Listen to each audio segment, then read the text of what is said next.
Eh bien, bonjour à tous. En ce samedi 2 décembre 2023, il est 16h33, 34, enfin bref. Je suis donc revenu à la tente, car hier soir, il a fallu que je passe presque toute la nuit pour éponger les 4 coins de la tente, ce qu'a les boudins. En fait, il n'y a pas de trou, c'est parce que peut-être ça a mal été imperméabilisé, je pense. D'ailleurs, je vais téléphoner à Amazon, leur proposer quelque chose. Je veux pas d'emboursement, je veux pas de renvoi. Je veux simplement s'ils peuvent me faire cadeau de 2 bombes imperméabilisants. Voilà. Parce que sur les côtés, là-bas, hein, voilà, vous avez les boudins et sur chaque côté, là, ici, là, ici et là, eh ben, il y a des côtés qui ne sont pas imperméabilisés d'après moi. Et ça sue, et ça fait une flaque d'eau, voilà. Bon, c'était pas mouillé, heureusement c'était pas mouillé au milieu du matelas, il y a heureusement qu'il y a un gros matelas gonflable. C'était sur les côtés. Mais quand même, j'en ai, ça faisait des petites flaques d'eau. Hein. Sinon, là, ça allait. Par contre, oui, il y avait des petites gouttes sur le duvet. Pourquoi? Parce qu'il y a eu du vent, beaucoup de vent. Un vent violent. Bon, elle a bien été arrimée, hein. Voilà, parce que moi, quand même, je m'y connais en tente. Il y a des années que je campe. Voilà. Donc, mais la toile bougeait, et vous savez très bien qu'une toile, elle est quand même mouillée, humide à l'intérieur, et si vous la bougez, ou vous la touchez, il y a des gouttes qui tombent. Voilà, c'est tout à fait normal. Même le coton fait ça, voilà. Il y a sûrement les tentes, je sais pas moi, en plastique, qui le font pas, sûrement, enfin bref. Sinon, bon ben, voilà, ce soir, je recouche là. Parce que pendant 2 jours, j'ai pas couché là. 2 jours, 3 jours, parce qu'il n'aurait pas arrêté de pleuvoir, hein, de venter et tout.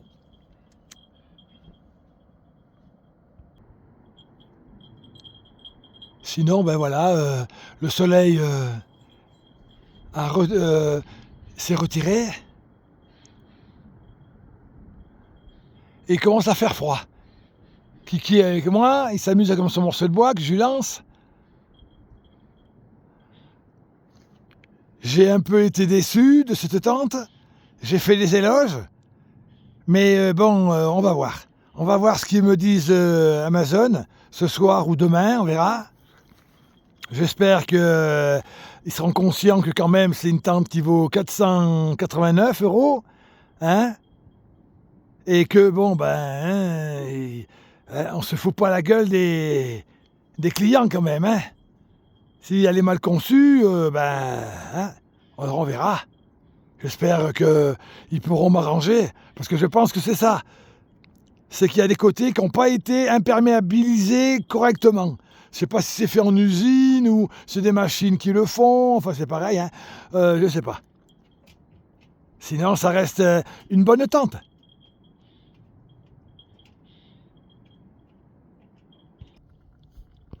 Alors donc, c'est ce côté-là, voilà. Là, vous avez le boudin, hein. Vous avez le boudin qui fait ça, qui monte, qui fait ça. L'autre côté, qui retombe là, ici, enfin bref, hein.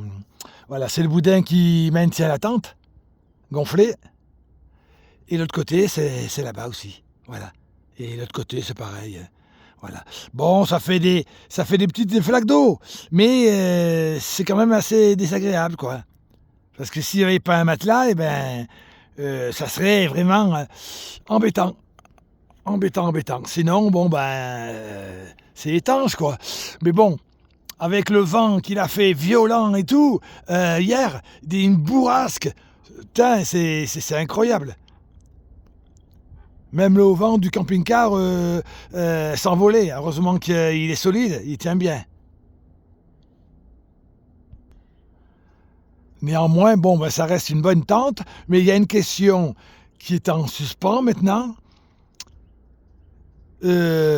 c'est écrit une tente 4 saisons, donc c'est le printemps, l'été, l'automne et l'hiver, mais excusez-moi, mais si l'hiver on est obligé d'éponger à chaque fois qu'il pleut ou alors qu'il neige, non, c'est pas une tente faite pour... hein. Ils font les mêmes, exactement les mêmes, pour l'été, pour les pêcheurs. Pour l'été, là ils disent bien, 3 saisons. Mais là, c'est une 4 saisons. Alors, il faudrait voir s'ils ne sont pas mélangés les pinceaux, s'ils n'ont pas confondu les tentes américaines, qui sont bien plus grosses. Hein. C'est les mêmes, mais avec plein de fenêtres. Elle doit valoir 1500 à 2000 euros. Hein. Mais ils n'en font pas en France. On n'en trouve pas. Et moi qui voulais plus tard prendre la supérieure, là, celle qui fait 953, avec des fenêtres partout et tout, bah dis donc, je commence à me caguer dessus, moi. Je me dis, mais qu'est-ce que c'est que ça? Mais bon, faut pas être défaitiste comme ça, on va voir. On va voir. C'est peut-être parce que, voilà, elle a mal été imperméabilisée au niveau des bas de tente, hein, et voilà, hein, on verra.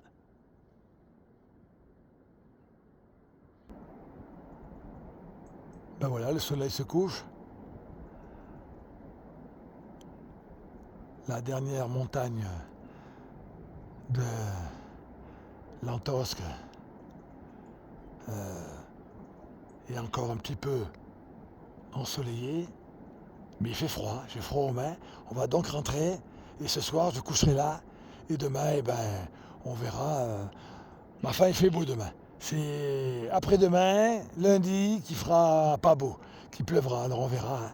J'ai amené plein de chiffons, j'ai amené plein d'éponges, enfin voilà, des sacs, des machins comme ça, pour protéger les affaires.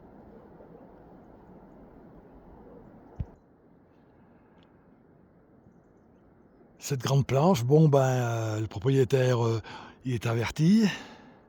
Il a dit qu'il viendrait voir, mais il vient pas. Il a acheté une maison au Clapière et en fait, ben, il se désintéresse de ce terrain, quoi, parce que bon, ben, il n'a pas le temps. Il travaille sur des chantiers à Monaco. Le pauvre bonhomme, il est fatigué le week-end, hein, voilà. Et sa femme, pareil, elle travaille à Carrefour, à Roquebillière. Et puis bon, ils ont ce terrain, ils s'en occupent pas quoi. Mais ils sont d'accord pour que j'y aille, condition que je meurs pas de froid quoi. Hein, lol. Voilà ce qu'on peut dire aujourd'hui sur cette tente. Hein, à suivre. Allez, à bientôt.